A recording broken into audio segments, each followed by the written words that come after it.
Hey guys, it's April from Getting to Go With It. This is the fourth day in the 2017 Sweet Summer Read series. I hope you're enjoying it so far. Today we are talking all about the exciting summer blockbusters that are coming out. The whole point of this video is to hook you up with some good reads that kind of remind me of the big summer blockbusters that are coming out. So if you go and see this blockbuster and you want a little bit more, here are some reads that I would recommend. So grab some popcorn and settle in.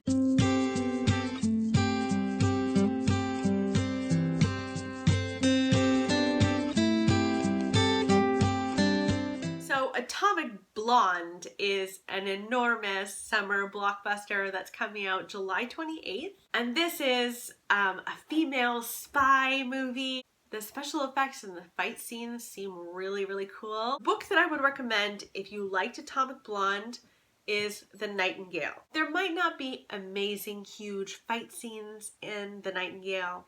It's not set in present day, but you have one hell of a kick-ass female character in The Nightingale. This follows two sisters in World War II. One of the sisters has a daughter and she's just incredibly afraid of what's going on in her hometown and what's happening with the Nazis kind of invading.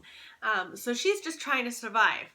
The other sister wants to kick ass. She joins the resistance and she is just ready to end the Nazis. I just thought Isabel personally was the coolest spy. I loved her storyline in The Nightingale. It was definitely my favorite by far out of the two sisters. So definitely pick up The Nightingale if you need more female spy women to look up to. Next we've got Dunkirk, and this one is coming out July 21st. This takes place in France during World War II, and it follows all of the soldiers fighting this war. So this takes place on the beaches, but what I'm going to recommend to you is All the Light We Cannot See, and this takes place within France and how everyday people were trying to survive Nazi Germany coming into France. It is a stunning book. Just like Dunkirk, cinematography seems absolutely stunning and beautiful. This book's storyline, the way that it's written, is equally beautiful. So I really recommend that you read All the Light We Cannot See. It follows two storylines. A girl in France who is blind and is quite reliant on her father to get around. And they both move to her uncle's house to try and survive this war. It also follows a little boy in Germany who has a talent for fixing radios, and the Nazis come in and say, hey, you have a great talent, we'll use you in the war.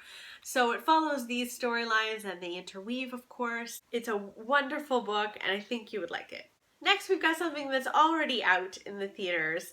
It's Guardians of the Galaxy 2. I loved the first Guardians of the Galaxy. Like, what a group of like super quirky characters. They're just so much fun to watch. You get tied to some of these characters, like Groot. Oh my god, I loved him. Anyway, so if you liked Guardians of the Galaxy, I would recommend that you read The Long Way to a Small Angry Planet. Now this is also a little space odyssey. You've got a bunch of very quirky characters in here as well. This follows a group of people, some are humans, some are aliens, and they're on the ship, and their mission is to go into the universe and punch holes in it so that other spaceships can get from one place of the universe to another a little more quickly. So it's like shortcuts essentially. While Guardians of the Galaxy is like insanely action-packed, The Long Way to a Small Angry Planet is much more subdued. You are not getting a ton of action here, but what you will get are characters that just find a little place in your heart forever. Forever. I love them so much. This is definitely a character study. The reason I think it works and you're able to flip the pages so quickly when you're reading this is not only are you really invested in all of these characters and you're trying to learn more about them, but it's also a really weird setting. You're learning about the history of all of these different kinds of aliens, and you're in space, and oh, it's just wonderful. So if you need a little bit more quirky alien action, pick that one up. It's really great. The next movie slash book pairing that I want to talk about is It Comes at Night. This comes out on June 9th, and I'm telling you, I will probably go and see it on June 9th because it looks so good. This follows a father who is trying to keep his little family alive. Things are going on outside that are terrible, and he has to stay inside to survive. And one day, he has some visitors, and they screw everything up. This is obviously a horror movie, and it looks petrifying. They're calling it like the horror movie of 2017, which is big claims, I would say. So for this, I bet you're not going to be surprised at all. I'm going to recommend Bird Box.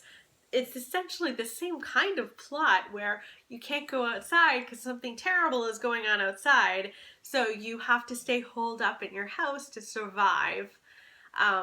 But things never go to plan. You know, things never go to plan. So in Bird Box, you can't go outside because there's something out there, and if you see it, you're gonna kill other people, you're gonna kill yourself.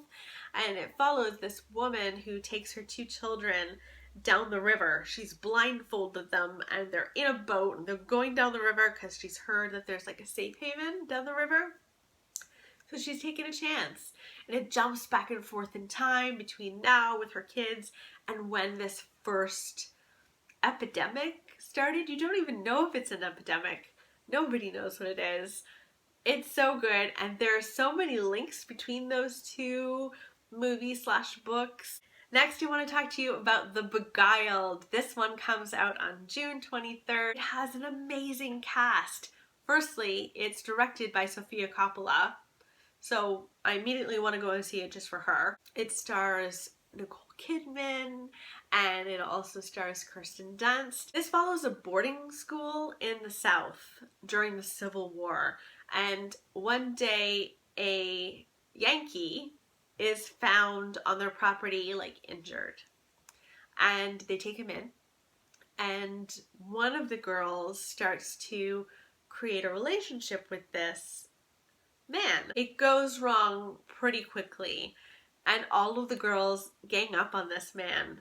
And so what I'm going to recommend to you, if you like that movie, is to read Gone Girl by Gillian Flynn. There's so many ties. In Gone Girl, you follow Amy, who presents herself a certain way. She tries to be everything that her husband wants her to be, and then she has a little more depth to her.